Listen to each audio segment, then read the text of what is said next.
Bluff City Media presents The Anthony Sain Show with your host, Anthony Sain. Now, let's get to the show.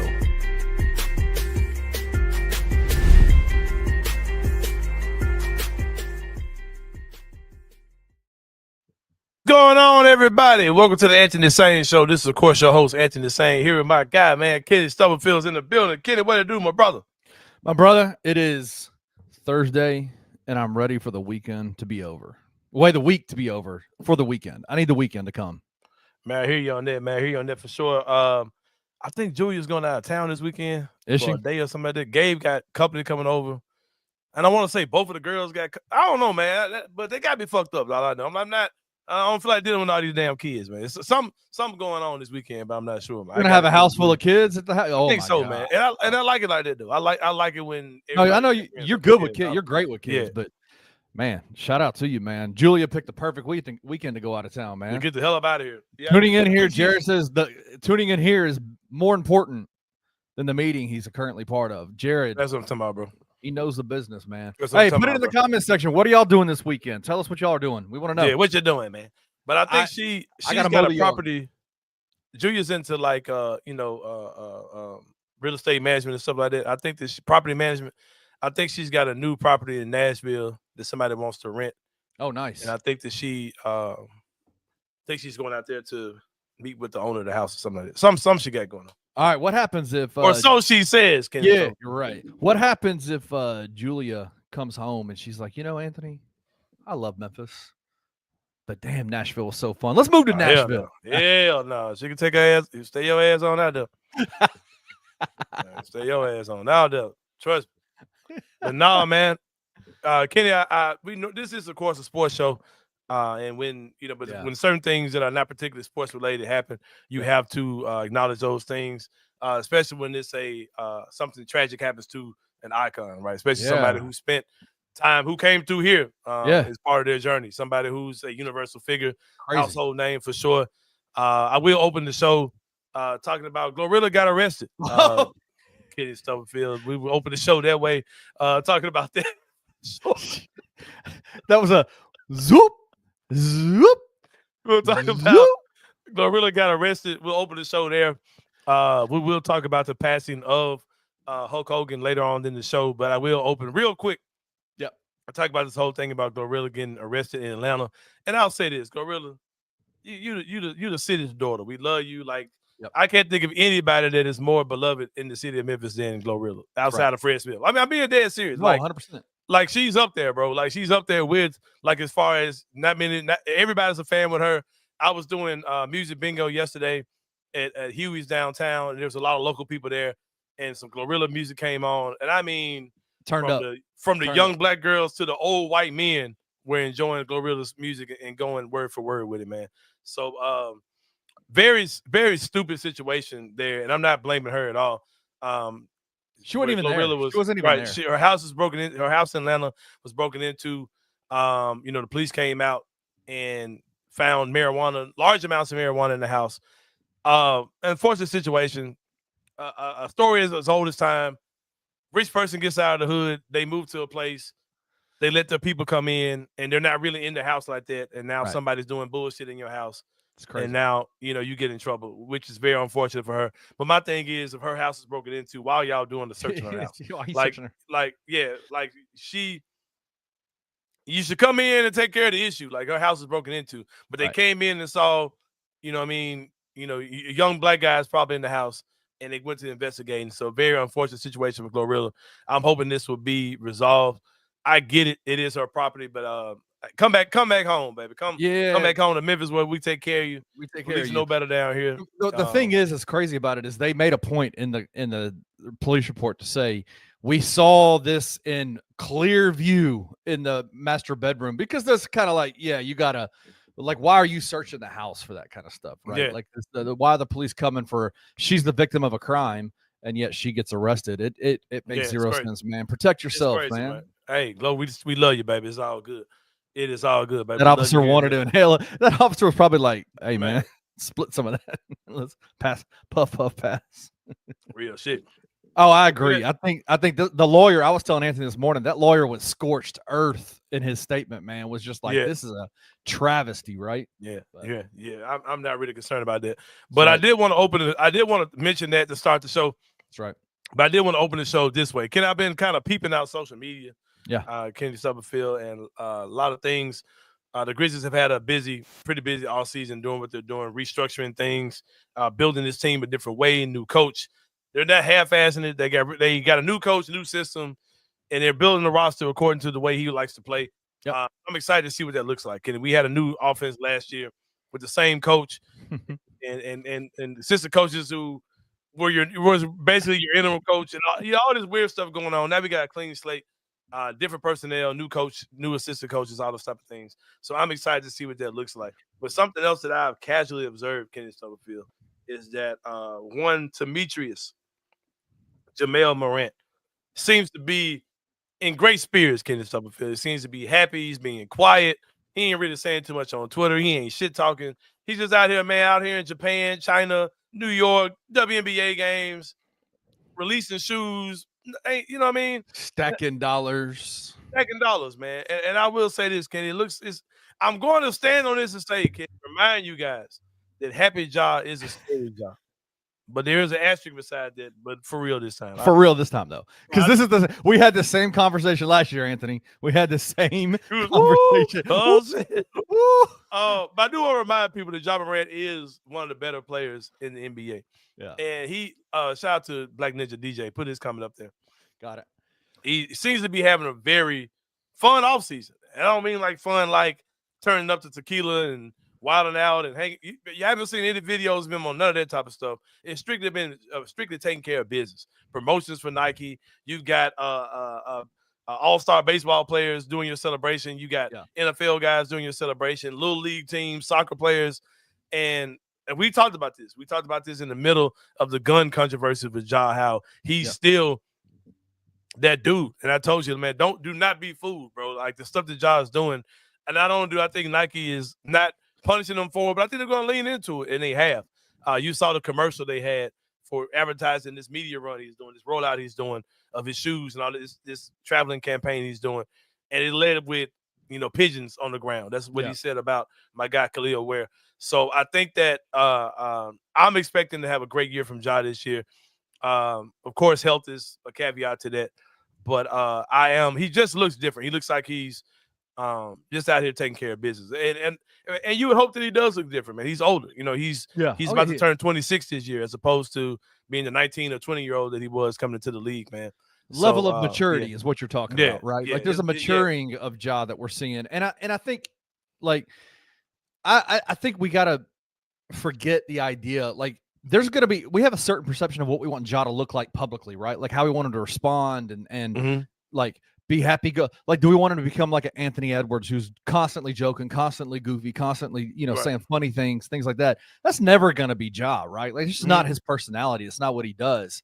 The level of peace, I think, and you've talked about this forever, protecting your peace, right? Is just being able to move and being able to do the things that bring peace into your life. And I would suspect as he's maturing and as he's growing, as his daughter's getting older, as his whole camp and things are starting to kind of really round out into shape, this is what we're seeing out of him. And I think it's awesome. And if you're an involved father, man, your kids getting older grows you up fast. Because God. I'm older, of course, but just year by year with Gabe is growing me up. You know what I mean? So even with me being the age I am, it's your kids growing up on you ages you, man, for sure. Ages you maturity-wise. I don't feel like an old man, but maturity-wise, it's definitely aging me up, man, for sure. What do you think in terms of, like, let's talk about, so off the court, yes, mature. We're seeing some maturity. What does a Ja Morant mature basketball game look like? Like, what does his game look like as he's maturing personally? How does his basketball game mature? Finding ways to score in between layups and three-pointers. I talk about this a lot, man. There were so many bad habits that came into Ja Morant and just this Grizzlies team because we had a doof as a coach for 6 years, man. Like, and like the whole let it fly, like that stuff is crazy, bro. And I think that, like I said, you're gonna see you're gonna see some inconsistency. You're gonna have some bumps, growing pains with Coach Isolo, right? But I do not question that dude's basketball acumen at all. I think that he's going to instill some things that will make Ja look a lot better. And I think that if Ja can focus on that mid-range game, focus on getting that floater back, all those type of things. And I think in the system where, Coach Isolo is going to be gearing this thing to make Ja look as good as possible, he's going to look as good as possible this year. I think we're going to see that old Ja Morant back, man. And I think there's pressure on him to be that. Yeah. Whether that be from Nike or just whatever, man. Like I said, Ja hasn't made an All-Star game in like 3 years now. He hasn't been All-NBA in even longer time. It's crazy. This is that year to do that, man. He's gonna have to get out there and do his thing. Was it just me? Let me ask you this: was it just me, or did you notice at the end of last year a different Ja Morant jump shot?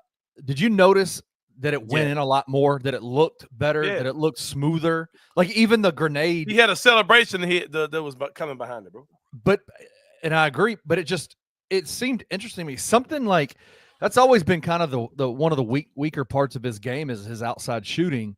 And I haven't had a chance, and I haven't even tried to go look at the numbers from the last part of the season. I think somebody posted and said that Ja, after he did that grenade celebration, his 3-point percentage was way better than ever. Way better, right?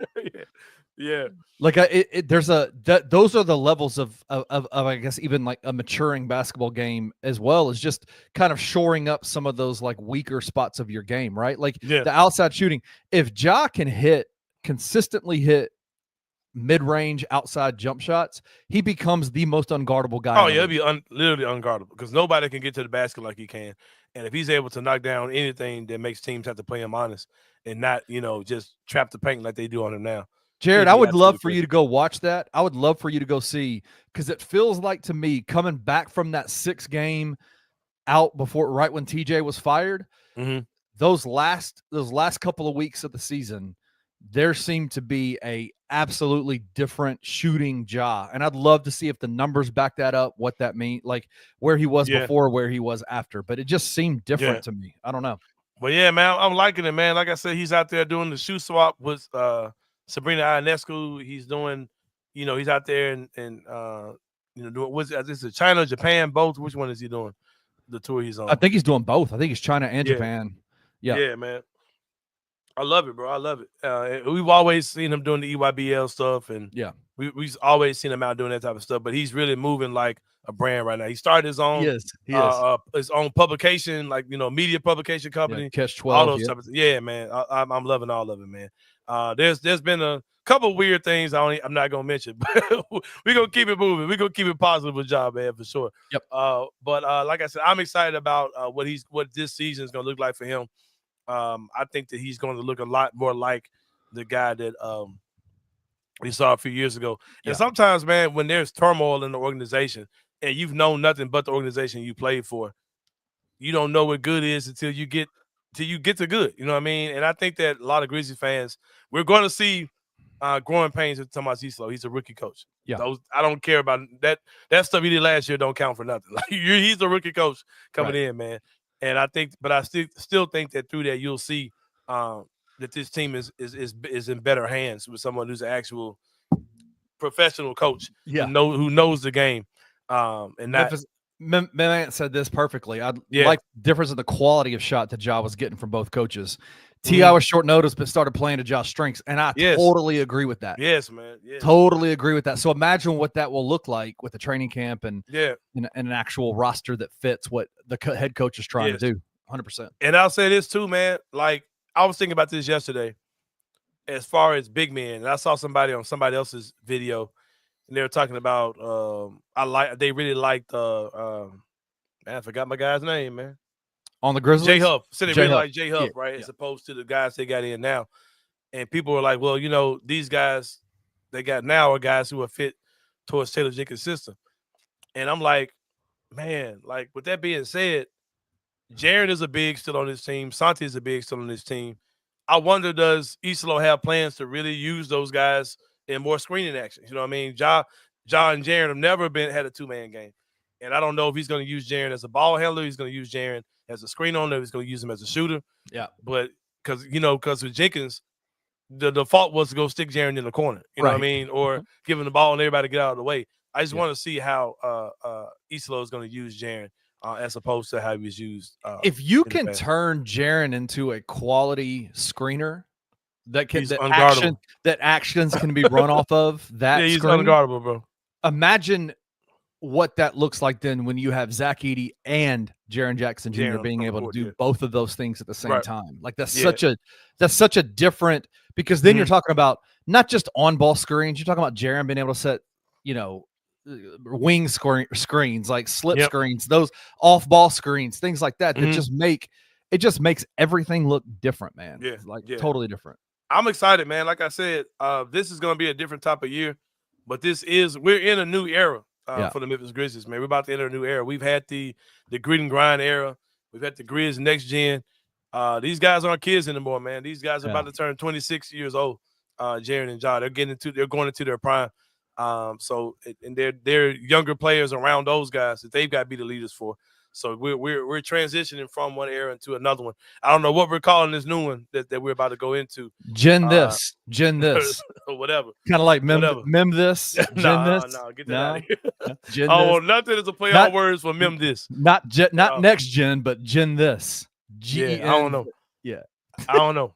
I don't know what they're gonna call it. They ain't gotta call it nothing. I just want to see them look good on the court. Let's call it. Hey, I got a name for them. Let's call them world champions. How's that? Yeah, it's called them world champions, man, for sure. Another thing too about this season, I really think we're downplaying the significance of a guy like KCP being on this team. We have not had a vet who actually will play minutes and be a contributor on this team this entire run. We've never had one, and he's surely going to be that guy unless he turns into Marcus Smart all of a sudden for this team. So I'm excited about that. I'm excited about Ty Jerome. I think Cedric Coward is going to be good once he gets going. He's probably going to be the best rookie prospect we've had. On the perimeter, I think he's definitely gonna look better than Zaire rookie year, and that's a guy that y'all were literally slobbing over who was ass his rookie year. He'll look better than Jake. He'll look better than Roddy. I think he's gonna look better than Wells, man. I think he's got the tools to look better than Jalen Wells day one. Listen, not better than he is now, but I'm sure he'll look better than Wells looked, when he first started. I love the Bluff City Media Discord. I enjoy it. A lot of conversations happen in there. You can don't even get me started. But brother, if I have to tune into the Grizzlies channel on the Bluff City Media Discord and see the Jake LaRavia. Just the revisionist history of Jake LaRavia. I asked a question out there that still ain't got an answer. Why did the Kings get better? Why were the Kings garbage? Right. If I have to read one more, the Grizzlies would have been so much better if they had kept Jake. Why weren't the Kings better? Good God. Because he was playing crazy minutes over there. They loved him because he came in and he actually played defense for a half a minute, and they were like, we got the Grizzlies. We got them, right? Another thing too, man, there's a difference between guys that are actually good defenders and guys that are just crash outs. Jake LaRavia's a crash out. He's a crash out. He just goes out there, plays hard, and just whatever, and make it look like he's doing something special. Kind of like Marcus Smart, bro. Kind of like the let's be honest. A lot of people said that Marcus Smart really ain't a good defender. He's just out there crashing out. But slamming his body on the floor and stuff. I hate he went to the Lakers because they're going to amplify any damn thing he does. But they already did it. One of the Lakers podcasts or whatever put out a tweet saying the Lakers got this, and it was a stat line from 6 years ago, and I'm like, bro, have you seen that, man? That's 400 Twinkies later. Now you got Marcus Smart. Now, right? That man, if put Jerry's coming up there. If Conchar is cardio Conchar, Jake LaRavia is CrossFit LaRavia. He's out there doing some extreme shit. Yeah, man. But we better take a break, man. When we come back, it's gonna be more to Answer the Sain Show. See you guys in a minute.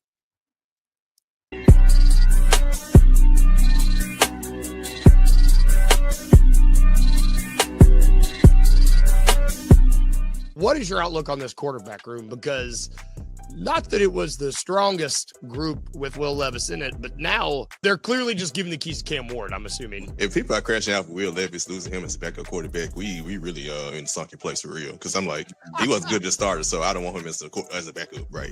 Yeah, it's basically Cam Ward's team, right? Like the keys are there. He's looked good in drill so far, but 7-on-7 and OTAs and summer camp are like summer league for the NBA, where you're supposed to fall irrationally in love with wild plays that aren't going to matter come this fall. But Cam Ward has looked crisp. His mechanics are good. Like a lot of people are kind of giving him some heat, Parrish, about what he said about Will Levis. I don't hate that one bit. Like I kind of like that he's focused on himself and getting himself better. But like, what's he gonna do? Is he gonna cry? Oh, my competition got hurt. I'm so sad. No, man. He's focused on Cam Ward getting better, becoming a professional, and leading this franchise into a 4-win at 5-win season at the most. But still, he's looking to lead this franchise. Tune into The Daily Grind with your host, Lute Hatmaker, every Monday through Friday at 7:30 a.m. live on the Bluff City Media YouTube channel.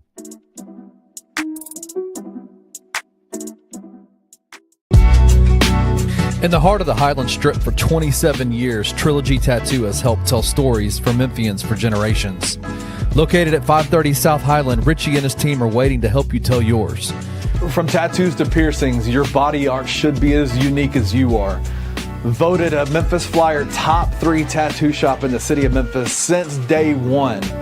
Your story will be safe here at Trilogy Tattoo. Open 7 days a week, Monday through Saturday, 11 to 11, and 3 to 11 on Sundays. They have convenient times waiting on you. Let Trilogy Tattoo help you tell your story.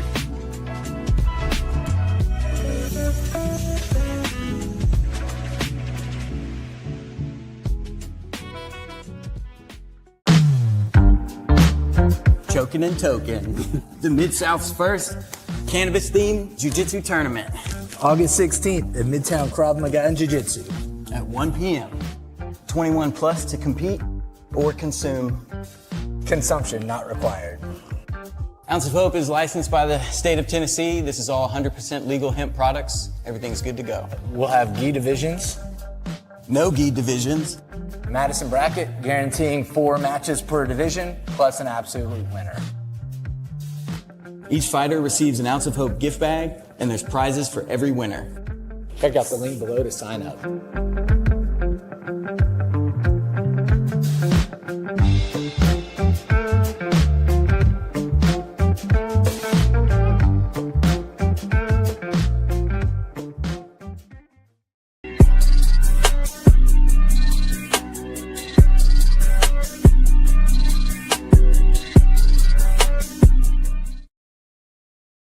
All right, so welcome back to the Anthony Sain Show. I was checking my phone, Kenny. Shout out to our guy Marcus Cook, man, who was here yesterday.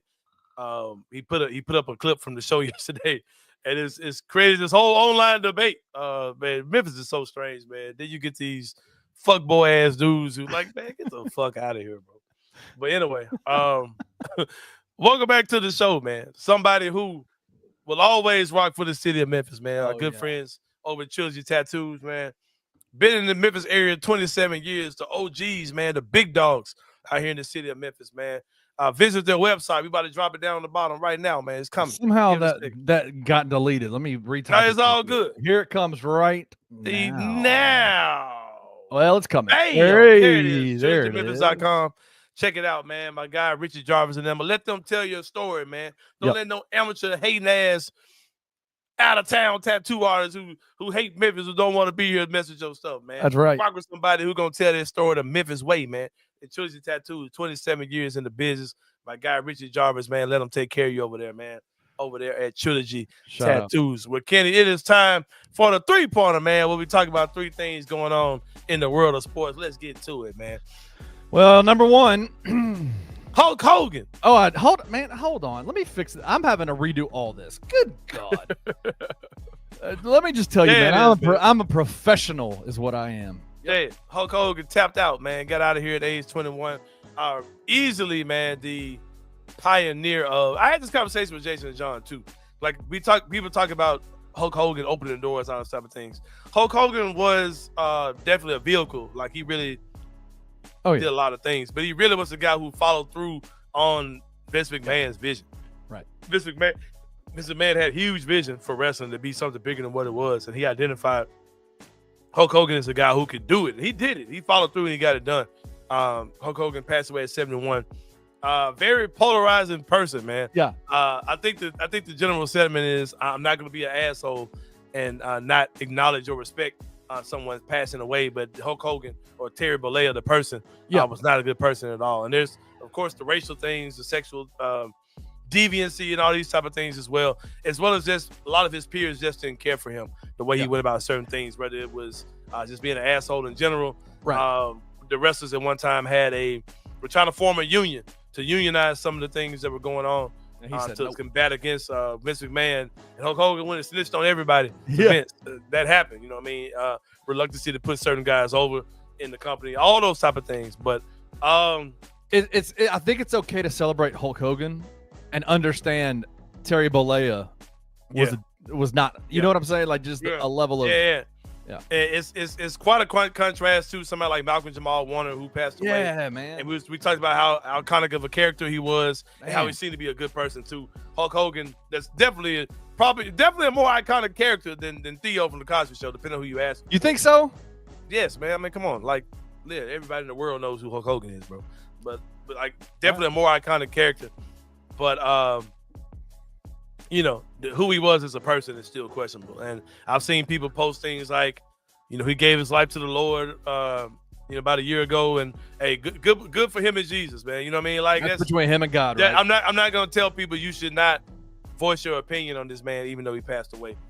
There were some things that he did that were quite troubling, man. So I'm not going to come out here and act like, to tell people how they should think as far as that's concerned. But rest in peace to Hulk Hogan, passed away at 71 years old, without a doubt, man. One of the most iconic figures in sports, or whatever you're talking about, whatever wrestling is to you, he's very iconic in that area. It's just entertainers in general, man. Like he's definitely a very iconic figure.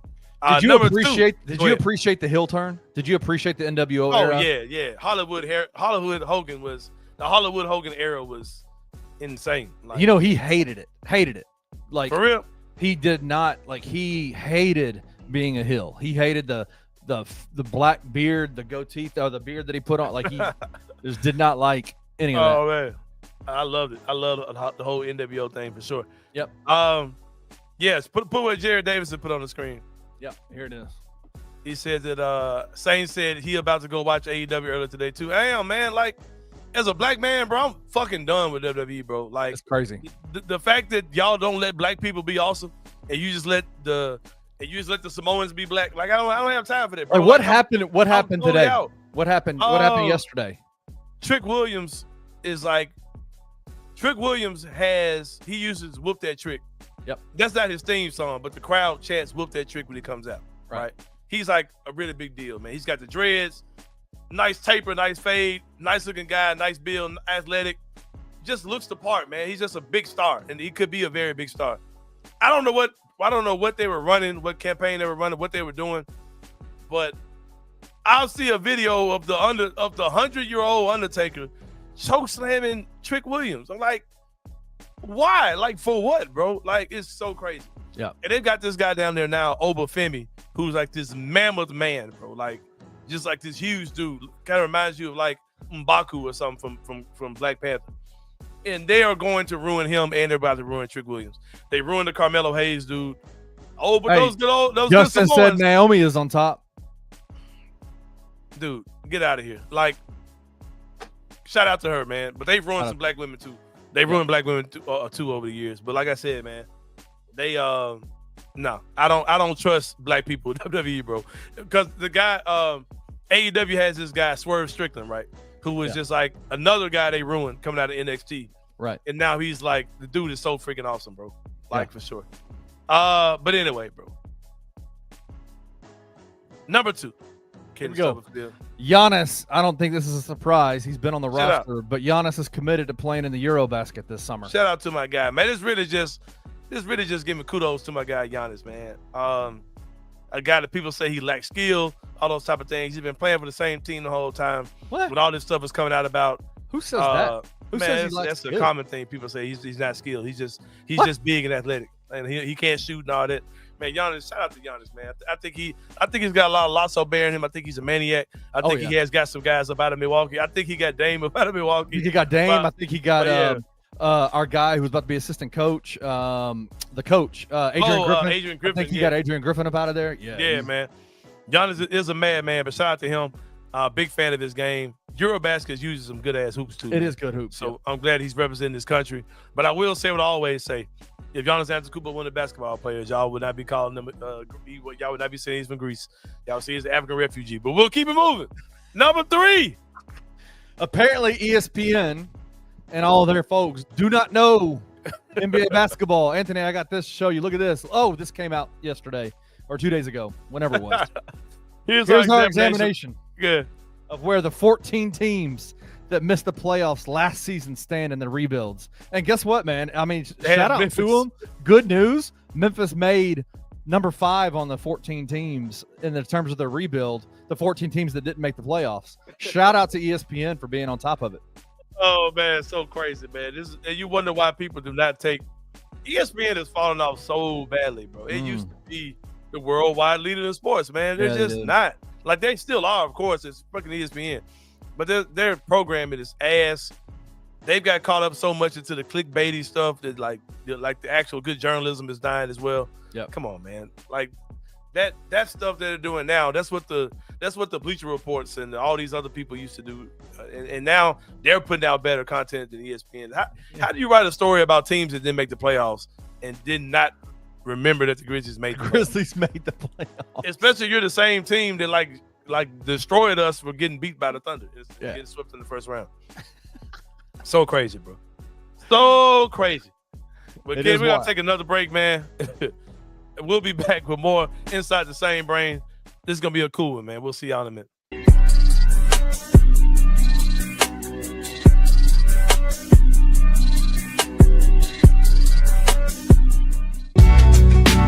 In the heart of the Highland Strip for 27 years, Trilogy Tattoo has helped tell stories for Memphians for generations. Located at 530 South Highland, Richie and his team are waiting to help you tell yours. From tattoos to piercings, your body art should be as unique as you are. Voted a Memphis Flyer top 3 tattoo shop in the city of Memphis since day one. Your story will be safe here at Trilogy Tattoo. Open 7 days a week, Monday through Saturday, 11 to 11, and 3 to 11 on Sundays. They have convenient times waiting on you. Let Trilogy Tattoo help you tell your story.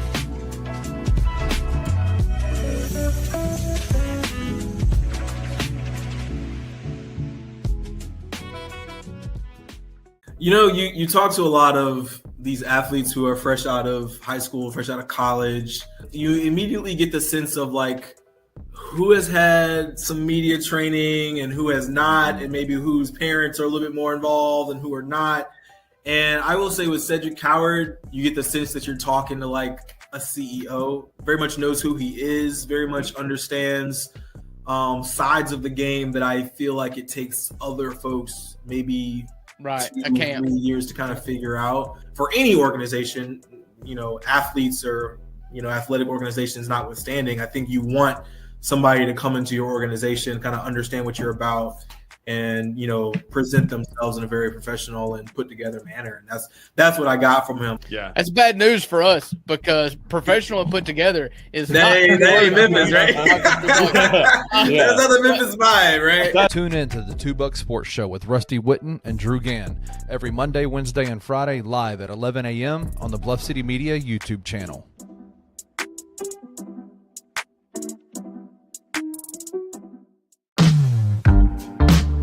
Choking and token. The Mid-South's first cannabis-themed jiu-jitsu tournament.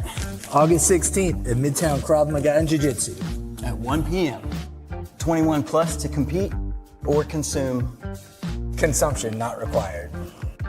Ounce of Hope is licensed by the state of Tennessee. This is all 100% legal hemp products. Everything's good to go. We'll have gi divisions. No gi divisions.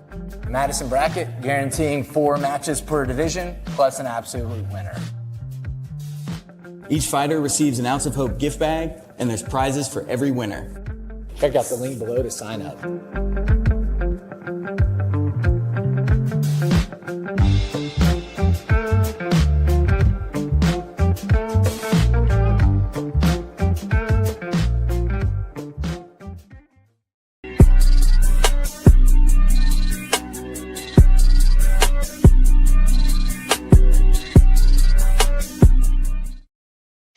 All right, y'all. Welcome back to the Anthony Sain Show. Final segment of the show, man. We call this Inside the Same Brain. But talk about something that's on a brother's mind, man.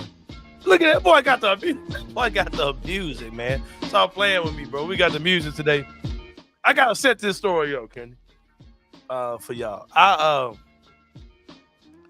I struggle with sleeping. I talk about that all the time. I have battles with sleep, right? Sometimes, and just waking up throughout the night, all those type of things, right? I'm gonna take y'all through a spiral that I went down.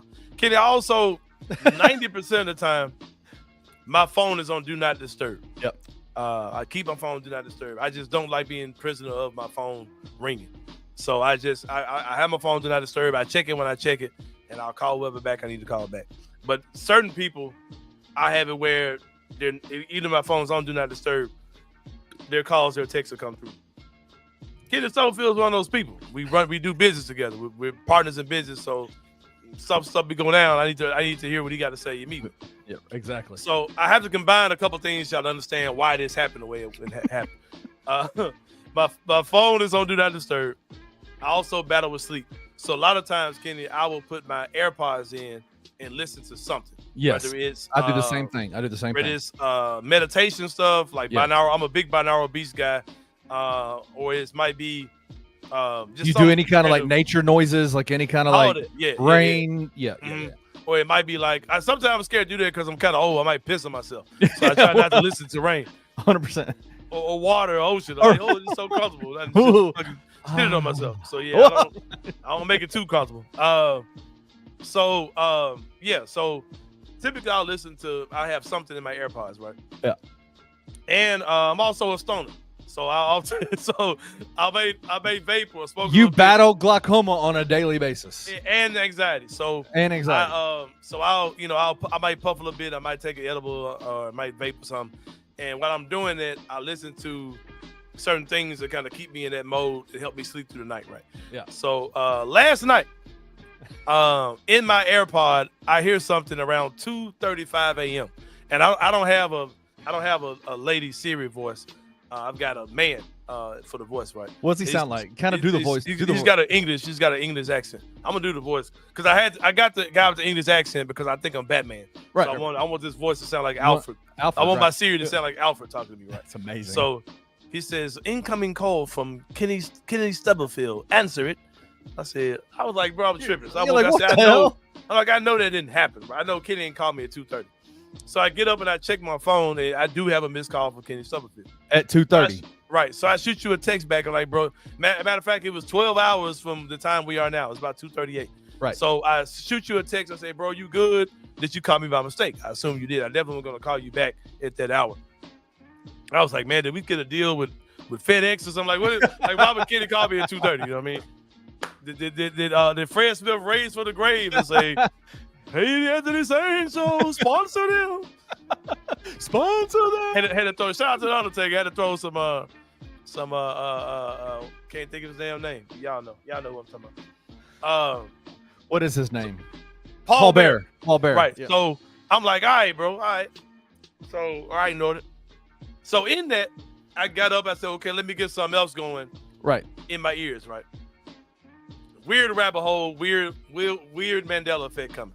Yeah. So I cut on something that was like one of those what you didn't know about Forrest Gump. For some reason, that's what I want to watch. Right? How did you find? Did you type it was in on my screen? It was on your screen. It was there. So I watched it. I kind of let YouTube tell me what to watch. Right. Right.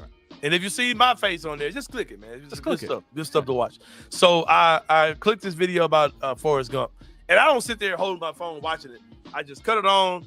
And I lock my screen, then I go in the top right-hand corner. Shout out to my boy Chris Ingram for telling me that you could just play the audio off of YouTube. I did not know that was a thing until about a year or so ago. So I just played the audio, and I'm sitting back, and I'm listening. And I knew this was going to happen, bro. They said something in that scene, in that video, about...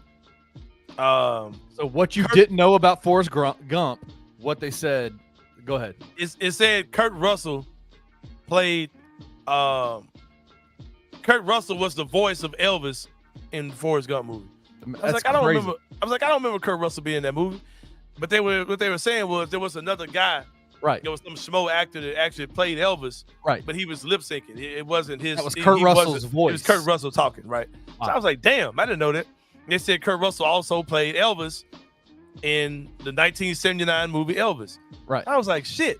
Then that took me back to, man, I remember being a kid and there was an Elvis movie that I watched as a kid. Right. And I remember certain things about the movie. I remember Elvis shot a television.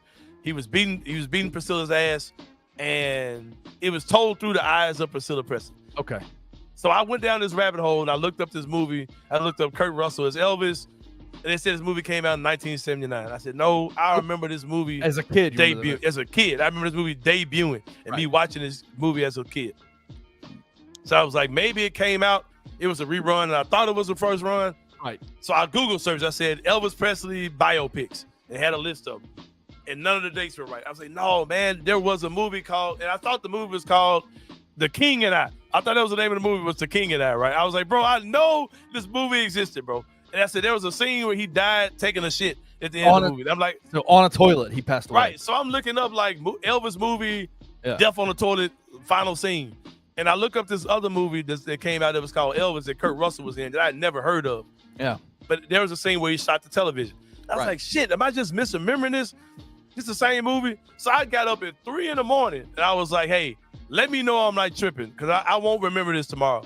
Tell me that there was a movie called The King and I that was a Elvis movie told through the eyes of Priscilla Presley. It's 3 a.m. Nobody responded, right?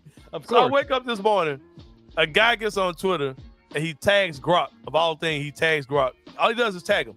He didn't add anything to what I said. He just tagged Grok. Grok comes back, Kenny, and says this. This is the old man me, because I'm like, shit. All right, here's my post. I vividly remember watching a made-for-TV Elvis movie as a child that seemed to be told through the eyes of Priscilla Presley called The King and I. Right. Am I tripping? I see there was one in 1979 called simply Elvis that I might have seen a replay of and thought it was new, but I remember it by another name. Elvis died on the toilet at the end, and there's a scene on YouTube where he shoots the TV that feels familiar, but it feels like there was another movie narrated by Priscilla's character. I remember her getting beat or great, maybe two. Help. This guy tags Grok. Grok comes back and says this. You're likely thinking of Elvis and Me, made in 1988. I was like, shit, I was 9. Yes. Hold on. I said, hey, Grok, you speaking my language. It says, a made-for-TV miniseries based on Priscilla Presley's memoir, narrated from her perspective. It depicts Elvis shooting a TV, abusive episodes, including rough treatment, and his death in the bathroom. The title might be confused with The King and I. In the 1979 Elvis isn't from her point of view and does not show his death. Hey, bro, shout out to Elon Musk, bro. Shout out to Grok, man. Yeah, shout out to Grok, bro. You can say what you want about Grok, bro. Hey, Grok stopped me from thinking I was crazy because Google was not helping me at all. When I Googled this shit, Google had me feeling like I was in some weird Mandela effect, but there's this movie out that nobody remembers but me. You have very distinct memories of. Yes. You can't find it anywhere. Yes, bro. Shout out to Grok for confirming that I'm not crazy. I later had other people say you're talking about Elvis and Me and sent me the movie poster art. But shout out to Grok. Memphis got fucked up there anyway. I can't tell. I live out here about this shit. I can't tell. I can't tell what's. It's crazy, man. Like AI is wild, dude. Like that shit get crazy. That shit, like, why does Grok know? Like the way it worded it back to me is wild, bro. Like, how do you talk? It's like you're talking. It's like Alfred. It's like Alfred's reaching out to you. Yes, and saying, yes, Batman. Bro. Are you? Let me ask you this: would you be first in line for the Neuralink? Hell no. I wouldn't. But if Neuralink or X1N1 or H1, whatever if y'all want to sponsor Anthony Sain Show, reach out to me. Do you think are you the kind of person that if you hadn't figured that out, like I would have been up all day long, trying to find all night long figuring that out, right? I would have called my brother because my brother is a legit Elvis fan. I would have called my brother and asked him if he remembers. But it bothered me, and I put it online just so I wouldn't forget it, just so I get some notification in the morning, and I would either get an answer or I'd be able to look into it. But yeah, man, it was. I feel so much better, bro. Shout out to Grok, man, for real. Like, well, I want to apologize to you for starting that because I woke your ass up. You calling me at 2:45 with a 2:45 phone call. Butt dial, yeah. Butt dial. I'm glad you didn't call me back. Yeah, man. But, man, that's crazy. No, that's wild. But yeah, no, I feel that. Does everybody else like? Do most people? I want to know. Do most people use some kind of headphones, some kind of earphones? Do you put noise in your ears when you sleep at night? What do you listen to? Man. That shit have me sleeping good too. Do you know what I listen to? You want to know what I listen to? Yeah. Bro, I need you to not judge me, okay? For some reason, because the videos are normally like 3 or 4 hours long, it just keeps going and going and going. I listen to 911 phone calls. Oh, you sick. I saw some on there where there was one that was like conspiracy theories. I was like, shit, but it got like the scary music. Like, I ain't trying to have no goddamn nightmares to listen to this crap. But they say a lot of people listen to it to sleep though. I listen 911 calls though. 911 phone calls, yeah. No, that would have my anxiety. I would have a dream about what I'm hearing. It'll stress me the fuck out. So no, I think I'm good on that. But yeah, Kenny did call me. Yeah, it's kind of crazy. Yeah, somebody go check Kenny's freezer. What? Yeah, it's kind of sick. I do, man. I don't know. You sound like Hannibal Lecter in this month. Jared said serial killer or superhero. Yeah, are you Batman? Are you Spider-Man? Aren't those kind of the same thing? Like, aren't they? Right, exactly. Are they mutually exclusive? Oh, while we're on that, man, I want to find out what are some Mandela effects that you guys are affected by too. Right. But also, while we're on that too, have you heard the theory that says that Batman is a lunatic? Interesting. Have you heard?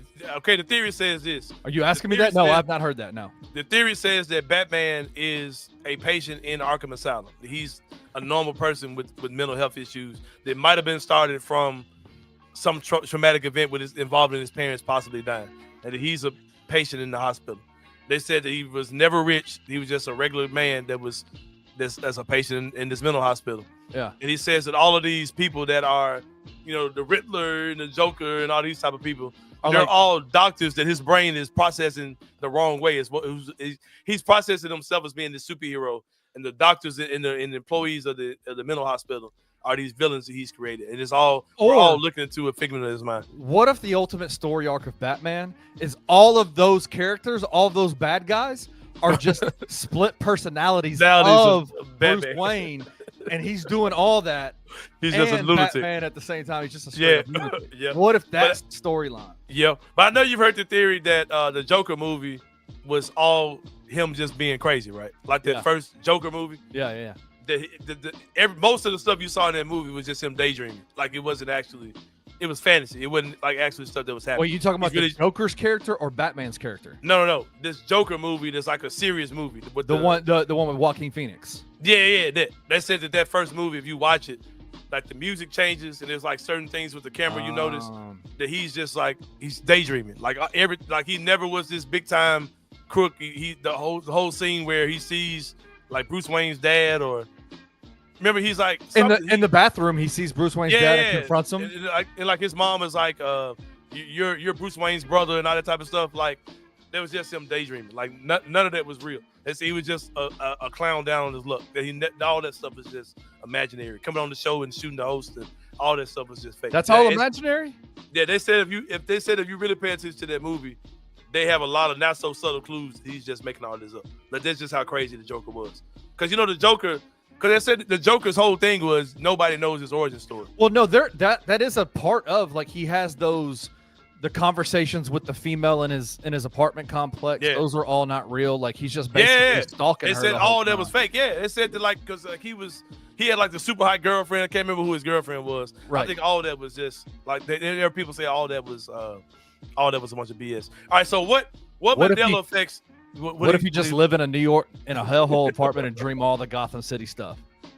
Exactly. All right, so have you heard the theory that says that Super Mario Brothers, that in that world, the only real event that happened in the Mario Brothers world was the first Super Mario Brothers, and everything else is, it says Super Mario Brothers 2 is a dream. Like, it tells you in the game, this ain't real. This is a fever dream that Mario's having. And they said Mario 3 was a stage play, and Super Mario World was a reality TV show or a movie. You ever heard that before? I have not. But let me just tell you this. This conversation right here and right now, all these theories are the reason why Glorilla getting arrested in Atlanta is a bullshit travesty. Because these theories, This is the worst thing that can possibly happen When you smoke weed. when you smoke weed, is you come up with theories about Super Mario and Batman. And yet Exactly. Glorilla is in Indianapolis performing at the WNBA All-Star game, gets her house broken into. Man, what if the weed you took from her might have made the single greatest album of all Song time? of all time. Like, travesty, bro. Travesty. Free glow. A lady who's probably one of the biggest influences women ever. What if she said, man, the hot girl stuff is over. We about to be ladies out here. Yeah. What if she was about to And every bit of that is weed induced. What Hey, if I do Let her have cook? yeah, it was what if this album right here, man, she was about to get all the thought culture out of here, man. What if she was about to do Exactly. What if weed was illegal, could we do the Anthony Sain show? That's my question. Hey, it'd probably be a little different. I ain't gonna lie. But I do have a Mandela effect. That's for real. I want to see y'all's as well. I'm sure y'all know what the Mandela effects are. I have a false memory. Everybody tells me it's a false memory of Stan Bell coming on the radio. And I saw Stan Bell in person and had a good conversation with him and did not remember to ask him this. Well, I might have did. I don't know. I don't know. But I have a vivid memory, bro, of Stan Bell coming on the radio and saying that Michael Jackson was in bad shape physically. Like, not that he was dead. Not announcing him dead, but just that he was, like, really bad off. Like, I have this memory that this happened. And nobody else says that they remember this ever happening. I'm like, bro, this is Memphis. Like, Stan Bell dominated the radio. It should be one other person that should be able to tell me that. But I have a story like that. Can I tell you a story? Yeah. I remember being in the final game at the Mid-South Coliseum watching the Memphis Tigers play, and it was the year, it was Andre Turner's last game as a Memphis Tiger. I think it was like 1984, maybe 85. I was 4 years old, and I have a very distinct memory. Like, I mean, I could see it right now of Andre Turner hitting a game-winning shot and the team carrying him out on their shoulders through the tunnel out to the locker room. And I remember sitting, like, leaning over the bleachers and looking down and them walking Andre Turner on the shoulders right by. Little General. Oh, man. Right? I don't think that happened. I have told that story. I'm 44 years old. I've told that story for 40 years, bro. Well, and first of all, that team didn't shut down the Coliseum. Like, well, whatever. The Penny team, yeah. I remember. No, Penny's team played at the Pyramid. What are you talking about? They played 1 year in the Coliseum and 1 year in the Pyramid. Okay, If well, I'm then not whatever. mistaken. Then Yeah. it was Andre Turner's final game. Maybe my memory tells me it was the Mid-South Coliseum's final game and Andre Turner's final game. It was Andre Turner's final game. I have told that story to so many people, and nobody remembers that. And guess what? Bro. My job, what I get to do, covering the Memphis Tigers, guess who I get to run into on a constant basis? Andre Turner. You actually Andre did have it. freaking Turner. I And you asked said him get if the that hell out of my happened. face. I asked him if that happened last season. I was on the sideline, and I said, Coach, let me ask you a question. I said, I have a distinct memory of this happened, and he goes, that absolutely happened. For real? That happened. Yeah, bro. Woo! Well, they ain't a Mandela effect there. That shit actually did happen. But it happened, but It probably some regular ass game against Tulane or something. Tulane. Oh man, but one that I definitely like for sure, like the ones that are commonly known, like Mandela effects. Yeah. The one about what's the pastor that passed away, and they say that people believe he passed away well before that. They call him America's pastor. Creflo Dollar. No, white guy. No, just joking. He used to have the big telecast. He used to come on like national TV. Oh, Like on Fridays at 7 type shit. He's dead now, but I remember that guy dying a long time ago and his funeral coming on television. I remember the Willy Wonka guy passing, seemed like way before he passed away. no, John- Gene Wilder. Gene Wilder. Gene Wilder, yeah. I remember him dying way before they said he was dead. I remember no, that's Joe Osteen, old school. I remember the dad from Roseanne. See, like I remember that dude dying way before He's still not dead. He's alive. that's what I'm saying. Like I've got memories of that dude being dead. And not just I know his character died. John I remember Goodman? John Goodman. I had memories of John Goodman being dead, bro. And like, but that Gene Wilder one, that one messed me up when I found out that he wouldn't. Yeah, not Jimmy Swagger, no. I thought it was Jimmy Swagger. I just remember his No, name. he used to have like not like no televangelist. I mean like national specials of him preaching, bro. Not like Billy Graham. Billy Graham, yeah. Billy Graham. I had memories of Billy Graham dying and the funeral being on national television, and people like, "No, bro, dude just died last year." Like, no, he couldn't have. Like, but yeah, man, like that Mandela. Hey, bro, we living in alternate universes, bro. I don't care what y'all. Do you think there's another universe? Yes. Having this show right now talking about something else? Yep, it's the Anthony Swain show. The Anthony Swain show with Kenny Summerfield. I had a conversation, man, with a pastor friend of mine. Yeah. And I said, bro, I think I believe in alternate universes. And I said, as a believer, should I believe those things? He said, yeah. He said, of course you believe in alternate universes. I said, what do you mean? He said, bro. He said, what do you think heaven and hell are? I was like, fuck, man. I was like, I never thought about it like that before. Like, he said, what is an alternate universe to you? I said, a place that exists at the same time we exist, but they've got some other stuff going on. Like we can't go there. Like it's another plane of reality or whatever. Hey, you want to make people? He said, what do you think heaven and hell are? But yeah. You want to make people who, and I'm a Christian, you're a Christian. You want to make Christians real mad? Tell them the final book of Hulk Hogan going to heaven. Tell them the final book of the Bible, Revelation. Might have been a fever dream. You know that book was written by a dude who was on a deserted island by himself, tripping, smoking peyote the entire time. Like, what is this green? And yet, what is this green rubbish? And yet, what is this foliage? Politicians and all this making game-changing decisions based on a peyote dream by a convicted felon on an island. Like, I'm gonna throw that out there too. I saw Jesus and he was a black man. Oh shit! How the people who control the Bible let that part get out? Yeah, couldn't you say that like maybe his skin was black? Like, could you maybe put that out there? No, they say that the part where they say his glorified form was, skin like bronze and hair like sheep's wool, all that. Oh, like, how did they let that get through? It seems like they would have got that stuff out. They would have edited that part out, man, for sure. Justin's got a good one. He said, my mom used to work with a lady who worked with Elliot Perry. She gave me his NBA card. While I run into Elliot Perry at an NBA game, I tell him this story and realize he wasn't the guy on the card. I tell him, yeah, it was your Supersonics card. He goes, I never played for them. And he says, my whole life, I've told That's Vincent Askew, bro. That's Vincent Askew. That's exactly who that is.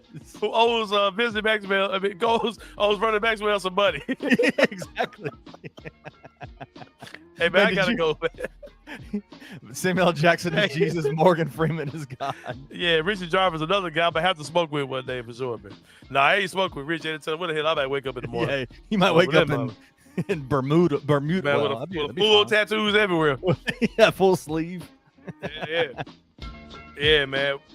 But it's been a good one, Kenny, man. We'll rock again tomorrow. For Kenny Stubblefield, this is Anthony Sain. Thank y'all so much for rocking with us, man. We'll see y'all tomorrow, and we out. Thank you for listening to the Anthony Sain Show. If you enjoyed this episode, leave a rating and a review wherever you download your podcasts. Also, like and subscribe to Bluff City Media's YouTube page. For comprehensive coverage of Memphis sports, head over to www.bluffcitymedia.co and find out how you can become an insider. We will see you back here next week.